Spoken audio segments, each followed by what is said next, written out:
আসসালামু আলাইকুম। শব্দ শুনেই বুঝতে পারছেন কতটা মচমচে হয়েছে। আজকে আমি আলুর দারুণ একটা ইউনিক রেসিপি নিয়ে এসেছি।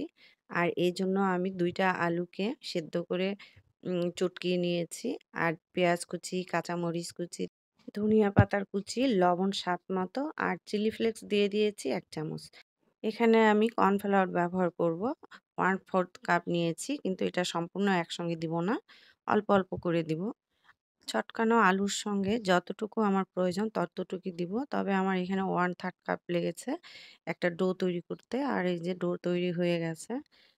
আর হোমমেড সমুচা শিট এটা আমার ডিপে ছিল। আমি ১ ঘন্টা আগে বের করে রেখেছি। এটা দিয়েই তৈরি করব। আর এখানে ময়দা নিয়ে নিয়েছি ২ চামচ।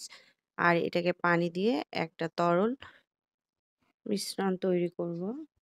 এটা আঠার কাজের জন্য। হয়ে গেছে। এটা সরিয়ে রাখবো। আমি এখন একটা ডো থেকে ছোট লেচি করে নিব। ছোট লেচিটাকে আমি রোল তৈরি করে নিব। আর ভালো করে একটু করে নিতে হবে। হাত দিয়ে ডলে গোলটা করে নিতে হবে। তারপরে রোল করতে হবে। এই যে রোলটা করে নিচ্ছি। আর রোলটা কিন্তু খুব চিকনও হবে না, আবার খুব মোটাও না।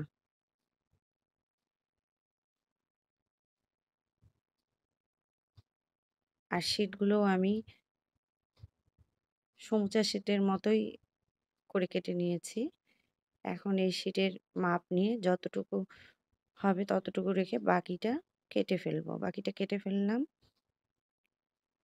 এখন এটাকে ভাঁজ দিব রোলের মতো করে শিটটা দিয়ে। তো এই শিটের মধ্যে আবার আঠা লাগিয়ে নিচ্ছি। দেখেই বুঝতে পারছেন। ভালো করে আঠাটা লাগিয়ে নিতে হবে। এখন আমি পেঁচিয়ে, পেঁচিয়ে এটাকে রোল করে নিব।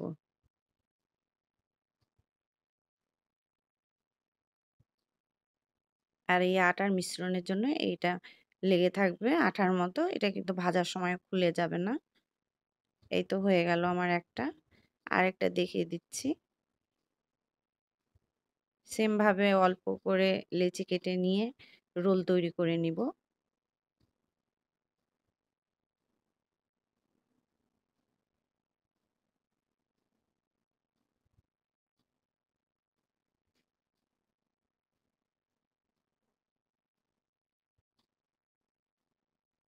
আবারও শিটের মধ্যে দিব।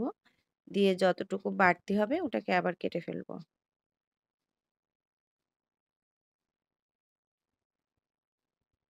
সাইড দিয়ে আমি আঠা লাগিয়ে নিচ্ছি। আবার পেঁচিয়ে নিব শিট দিয়ে। রোল শিট করে নিব। শিট দিয়ে রোলটাকে তৈরি করে নিব।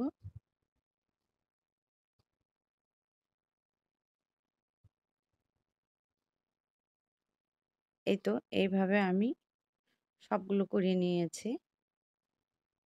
এখন একটা কেটে দেখাবো।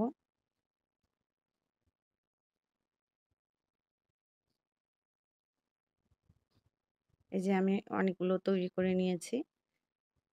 এখন একটা আপনাদেরকে কেটে দেখাচ্ছি। এটা কিন্তু একটু তেড়ছাভাবে কেটে নিব।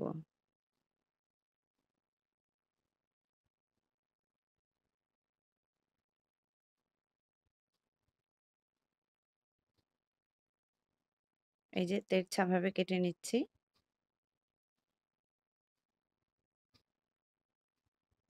আর চুলায় একটা কড়াই বসিয়ে দিয়েছি। আবারও কেচি দিয়েও কাটা যাবে সেটাও দেখিয়ে দিচ্ছি। কেচি দিয়েও কেটে নিচ্ছি আমি।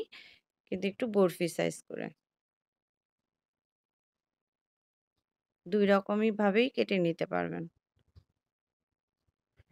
আর গ্যাসের ফ্লেমটা আমার মিডিয়ামে রয়েছে।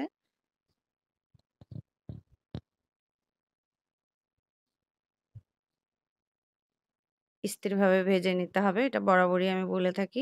আর যারা নতুন গৃহিণী তাদের তো একটু ধৈর্য কম থাকে। এজন্যই মনে করিয়ে দিই। আর আমরা যারা রান্না করি গৃহিণী তারা তো জানি যে আমাদের গ্যাসের ফ্লেমটা কেমন হলে ভাজাটা ভালো হবে। হাই হিটে কোনো জিনিসই ভাজা যায় না। জিনিসটা পুড়ে যাবে আর খেতে ভালো লাগবে না। মচমচেও হবে না। হ্যালো ভিউয়ার্স, যারা আমার ভিডিওটি দেখছেন এখনো একটা লাইক দেননি, প্লিজ একটা লাইক দিবেন। আর যারা আমার চ্যানেলে সাবস্ক্রাইব করেছেন অসংখ্য ধন্যবাদ। আর যারা এখনো করেননি আমার চ্যানেলটিকে সাবস্ক্রাইব করে আমার পাশে থাকবেন। তেলটা ভাজা হয়ে গেছে। আমি কিন্তু তেল ঝরিয়ে নিচ্ছি। তেলটা কিন্তু ভালো করে ঝরিয়ে নিতে হবে।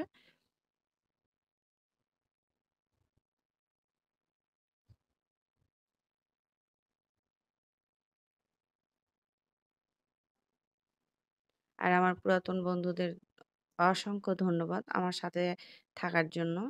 আবারও আমি দিয়ে দিচ্ছি।